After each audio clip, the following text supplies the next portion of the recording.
बिस्मिल्लाहिर्रहमानिर्रहीम। अस्सलाम वालेकुम दोस्तों, नई वीडियो में खुश आमदीद। दोस्तों, पाकिस्तान को तुर्की से मुआशी मुआहदे करने की बड़ी सजा।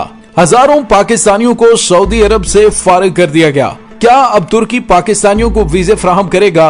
वीडियो की तफसील में जाने से पहले आप देख रहे हैं हकीकत की दुनिया डॉक्टर अली के साथ। हमारा चैनल सब्सक्राइब करके घंटी के निशान को दबाना मत भूलिएगा।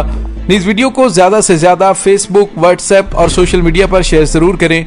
शेयर और लाइक करने के साथ साथ कमेंट बॉक्स में पाक फौज जिंदाबाद, पाकिस्तान पाइंदाबाद और पाकिस्तान के गुमनाम हीरोज को सलाम का नारा कमेंट जरूर कीजिएगा। दोस्तों, बदलती दुनिया के हालात के साथ ही पाकिस्तान ने जैसे ही अपनी आजादाना खारजा पॉलिसीज का ऐलान किया, तो साथ ही सऊदी अरब समेत वो तमाम ममालिक जो पाकिस्तानी मुफाद परस्त लीडरों को चंद टकों की इमदाद देकर कौमी वकार और कौमी मुफादात के मंसूबों को अपनी मर्जी से करवा लेते थे, वजीर आजम पाकिस्तान इमरान खान की नई पॉलिसीज की वजह से उन्हें मुंह की खानी पड़ रही है। दोस्तों, मुख्तलिफ इलाकाई तिजारती और स्ट्रेटेजिक पार्टनरशिप बदल रही है। तुर्की और पाकिस्तान दो अहम ममालिक हैं। पाकिस्तान जोग्राफियाई तौर पर जनूबी एशिया का अहम तरीन मुल्क और मुस्लिम दुनिया की ताकतवर तरीन वार मशीनरी रखने वाला मुल्क है, और इस खित्ते में पाकिस्तान की जोग्राफियाई हैसियत एक संगम की सी है जो जनूबी एशिया, वस्ती एशिया और मशरक़ वुस्ता के दहाने पर बदलती दुनिया में नया किरदार अदा कर रहा है। अवामी जमहूरिया चीन के साथ ताल्लुकात और चीन का बढ़ता हुआ आलमी किरदार इन ताल्लुकात को और भी बढ़ा रहा है। ऐसे में तुर्की मशरक़ वुस्ता का एशिया और यूरोप के संगम पर वाक़ मुल्क है। तालीम, टेक्नोलॉजी और मजबूत मईशत के साथ साथ पाकिस्तान के बाद दूसरी अहम वार मशीनरी रखने वाला नेटो का दूसरा बड़ा हिस्सादार है। लिहाजा इन दोनों ममालिक के तारीखी ताल्लुकात अब इस बदलती दुनिया में एक नया इलाकाई और आलमी तवाजुन बनाने में अहम किरदार अदा कर सकता है। दोस्तों, अगर हम इस सारे खित्ते पर सरसरी नजर दौड़ाएं तो इस खित्ते में अहम तरीन ममालिक में चीन, रूस, भारत, पाकिस्तान और तुर्की मल्टीपोलर दुनिया में फैसला कुन किरदार अदा करते जा रहे हैं। इसमें तुर्की और पाकिस्तान तकरीबन तमाम इलाकाई और आलमी मामलात में एक सफ पर खड़े हुए हैं। दोनों ममालिक के ये आइडियल ताल्लुकात दर हकीकत एक फितरी इत्तेहाद के तौर पर देखे जा सकते हैं। अगर अफगानिस्तान के मसले पर तुर्की अपने उज़्बेक नस्ली ताल्लुकात के हवाले से और नेटो कारकुन होने के नाते एक खास सियासी मुकाम रखता है, तो इसी तरह अफगानिस्तान पाकिस्तान की खारजा पॉलिसी का अहम तरीन सतून है। 9/11 के बाद तुर्की और पाकिस्तान अफगानिस्तान के मसले पर एक दोस्त और इत्तेहादी के तौर पर बेशतर मामलात में एक मौक़िफ़ इख्तियार किए रखे। और दोस्तों, हमने देखा कि दोनों दोस्त ममालिक अफगानिस्तान में आलमी ताकतों की हिकमत अमली के अलावा अपने तौर पर भी मसरूफ़े कार रहे। और दोस्तों, ये इस बात का सबूत है दोनों ममालिक बड़ी आलमी ताकतों के अलावा भी कई इलाकाई और आलमी मामलात को सुलझाने में कोशा हैं। और दोस्तों, गुज़िश्ता दिनों पाकिस्तान और तुर्की के कुछ अहम तरीन दिफाई और मुआशी ताउन के मुआहदे हुए हैं, जिसके बाद से सऊदी अरब को शायद ये नागवार गुजरा है। और दोस्तों, अब पाकिस्तानियों के लिए सऊदी अरब से एक बुरी खबर आ गई है। और दोस्तों, वो बुरी खबर ये है कि सऊदी अरब में मुकामी बेरोजगार अफराद को निजी शोबे में लाखों मुलाजमतें फराहम करने के लिए सऊदाइजेशन की पॉलिसी पर तेजी से अमल किया जा रहा है, जिसके तहत दर्जनों शोबों से अब तक लाखों गैर मुल्की कारकुनान को फारिग करके वतन वापस भेज दिया गया है और उनकी जगह सऊदियों को नौकरियां दी जा रही हैं। इस पॉलिसी से सबसे ज्यादा नुकसान पाकिस्तान का हुआ है, जिनकी मुमलिकत में आबाद तारकीन में सबसे ज्यादा तादाद है। दोस्तों, अब एक और शोबे में पाकिस्तानियों समेत हजारों तारकीन ड्राइवर्स की छुट्टी करवा दी गई है। सऊदी वजीर ट्रांसपोर्ट ने ऐलान किया है कि आइंदा से एप्लीकेशन टैक्सियों, कंपनियों और निजी टैक्सियों के काम सऊदियों के लिए मखसूस होंगे। उनमें से किसी भी गैर मुल्की को काम करने की इजाजत नहीं दी जाएगी। दोस्तों, सऊदी वजीर ट्रांसपोर्ट ने कहा है कि एप्लीकेशन टैक्सियों की 100% सऊदाइजेशन का इकदाम सऊदियों को रोजगार के ज्यादा से ज्यादा मौके फराहम करने की गर्ज से किया गया है। उनके मुताबिक सऊदी नौजवानों ने ट्रांसपोर्ट के शोबे में मुतअद्दिद कामयाबियां हासिल की हैं, जिन्हें देखकर लगता है कि वो ट्रांसपोर्ट के शोबे में मजीद कामयाबियां हासिल कर सकते हैं। सऊदी वजीर ने कहा कि ट्रांसपोर्ट के शोबे में सऊदियों के सामने आने की बदौलत गैर मुल्की कारकुनों का तनासब 4% रह गया है। नए इकदाम के बाद इस शोबे की सारी असामियां सऊदियों के नाम होगी। उन्होंने कहा कि पब्लिक ट्रांसपोर्ट अथॉरिटी, वजारत दाखिला, वजारत अफरादी कुव्वत और समाजी बहबूद और फरोग अफरादी कुव्वत फंड के ताउन से मुतअद्दिद प्रोग्राम चला रही है। उन्होंने मजीद कहा कि ट्रैफिक के कानून में तरमीम करके सऊदियों को निजी गाड़ियां सफरी सहूलियात के लिए इस्तेमाल करने की इजाजत देने से काफी फायदा हुआ है।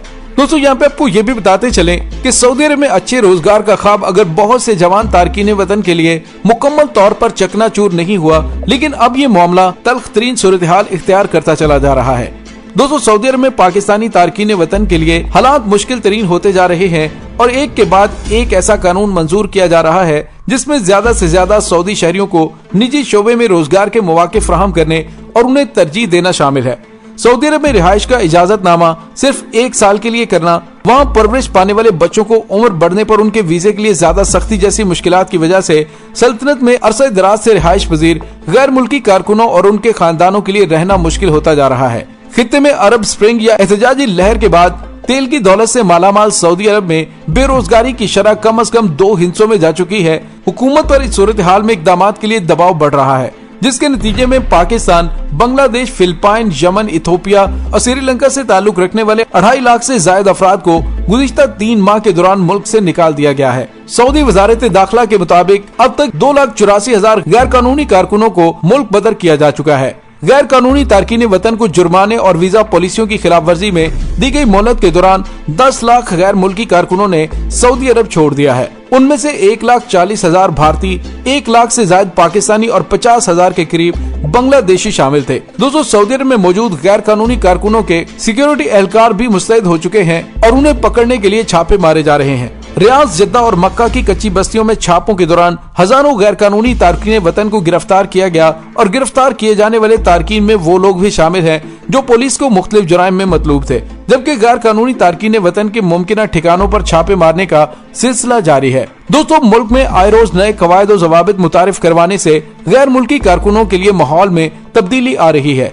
दोस्तों यहाँ पे आपको ये भी बताते चलें कि सऊदी अरब में सऊदीजाइजेशन पर तेजी से अमल दरामद जारी है और अब मजीद 5 शोबों में गैर मुल्की तारकीन काम नहीं कर सकेंगे। सऊदी फरमानरवा शाह सलमान की हुकूमत गैर मुल्की तारकीन की बजाय मुकामी लोगों को रोजगार फराहमी की पॉलिसी पर अमल पैरा है, जिसे सऊदीजाइजेशन पॉलिसी का नाम दिया गया है। इस पॉलिसी के तहत पहले 2 मरहलों में मुख्तलिफ शोबों में तारकीन वतन पर पाबंदी लगाई गई थी और अब वजारत मेहनत और समाजी उमूर ने तीसरे मरहले के लिए मजीद 5 शोबों में तारकीन वतन की मुलाजमत पर मुकम्मल पाबंदी आयद कर दी है। नई पॉलिसी के तहत तिब्बी आलात फरोख्त करने वाली और तामीराती सामान फरोख्त करने वाली दुकानों में गैर मुल्की काम नहीं कर सकेंगे। गाड़ियों के स्पेयर पार्ट्स की दुकानों, कारपेट फरोख्त करने वाली दुकानों और मिठाई की दुकानों में भी गैर मुल्की तारकीन की बजाय मुकामी लोग मुलाजमत के अहल होंगे और खिलाफ वर्जी करने वाले मालिकान के खिलाफ कार्रवाई की जाएगी। वजारत मेहनत और समाजी उमूर का कहना है कि महकमे के अफसरान दुकानों पर छापे मारेंगे। गैर मुल्की तारकीन को मुलाजमत देने की सूरत में नई पॉलिसी के खिलाफ वर्जी के मुर्तकब मालिकान के खिलाफ सख्त एक्शन लिया जाएगा। दोस्तों शाह सलमान बिन अब्दुल अजीज की नई सऊदीजाइजेशन पॉलिसी पर बाज़ाब्ता तौर पर 11 सितंबर 2018 से अमल दरामद हुआ, जिसके पहले मरहले में कार और मोटरसाइकिलों के शोरूम, गारमेंट्स, फर्नीचर और किचन की अशिया फरोख्त करने वाली दुकानों पर काम करने वाले गैर मुल्की तारकीन वतन पर पाबंदी लगाई गई। पाबंदी के दूसरे मरहले का आगाज 9 नवंबर से हुआ, जिसमें इलेक्ट्रॉनिक्स आलात फरोख्त करने वाली दुकानों, घड़ियों की दुकानों, आलाते बसारत की दुकानों पर गैर मुल्की तारकीन पर मुलाजमत की पाबंदी लगा दी गई। और दोस्तों अब जो पाकिस्तानी ऑनलाइन टैक्सी के काम से वाबस्ता थे उनको भी मुलाजमत से फारिग करके पाकिस्तान भेजा जा रहा है। दोस्तों सवाल ये पैदा होता है कि क्या ऐसे हालात में तुर्की पाकिस्तानियों को वीजे फराहम करेगा? तो दोस्तों यहाँ पे आपको ये बताते चले कि तुर्की और पाकिस्तान मुतअद्दिद शोबों में मुश्तरका तौर पर काम कर रहे हैं, खुसूसन दिफाई हवाले से। लेकिन इन गहरे ताल्लुकात से हम मजीद क्या फवायद हासिल कर सकते हैं, खुसूसन तालीम, सेहत, सनत, तिजारत और ज़राअत के शोबों में। पाकिस्तान जो कि बुनियादी तौर पर एक ज़राई मुल्क है और पाकिस्तान की ज़राअत को जदीद बुनियादों पर खड़ा करने के लिए तुर्की की ज़राई तरक्की और सनत से मुस्तफीद हुआ जा सकता है। और इसी तरह तालीम और तहकीक के शोबे में भी पिछली 3 दहाइयों से तुर्की की सियासत, तारीख, सकाफत, तहजीब और मुआशरत को समझने में मसरूफ है। और मेरा ये मानना है कि अगर हमारे पॉलिसी साज इन तमाम शोबों में एक दूसरे से तेज रफ्तारी से ताल्लुकात बढ़ाएं तो पाकिस्तान उस मंजिल को चंद सालों में छू सकता है जिसका ख्वाब हर पाकिस्तानी देखता है, यानी एक जदीद तालीम याफ्ता, सनती और मजबूत मईशत रखने वाला मुल्क। जरूरत सिर्फ और सिर्फ संजीदगी और फैसला करने की है। इस हवाले से तुर्की में पाकिस्तान के सफीर का ये जुमला बड़ी अहमियत रखता है कि पाकिस्तान तुर्की ताल्लुकात शानदार तारीख रखते हैं, लेकिन अहम बात यह है कि इन ताल्लुकात को मजीद मुस्तहकम और नतीजा खेज बनाने के लिए हमा वक्त आबियारी की जरूरत है। दोस्तों अगर पाकिस्तान तुर्की और चाइना से जदीद तरीन टेक्नोलॉजी के जरिए पाकिस्तान में ज़राअत और दीगर शोबों के अंदर इनकलाबी इकदाम करते हुए नौकरियों के नए मौके पैदा करें तो वही पाकिस्तानी हुनरमंद जो सऊदी अरब, अरब अमारात और दीगर खलीजी ममालिक में अपनों से दूर धक्के खा रहे हैं, वो अपने मुल्क के अंदर ही इस जमीन से सोना निकाल सकते हैं। दोस्तों इसके साथ ही डॉक्टर अली को इजाजत दीजिए। इंशाल्लाह बहुत जल्द मिलते हैं एक नई वीडियो में। तब तक के लिए अपना बहुत सारा ख्याल रखिएगा। पाक फौज जिंदाबाद, पाकिस्तान पाइंदाबाद, पाकिस्तान के गुमनाम हीरोज को सलाम, अल्लाह वारिस।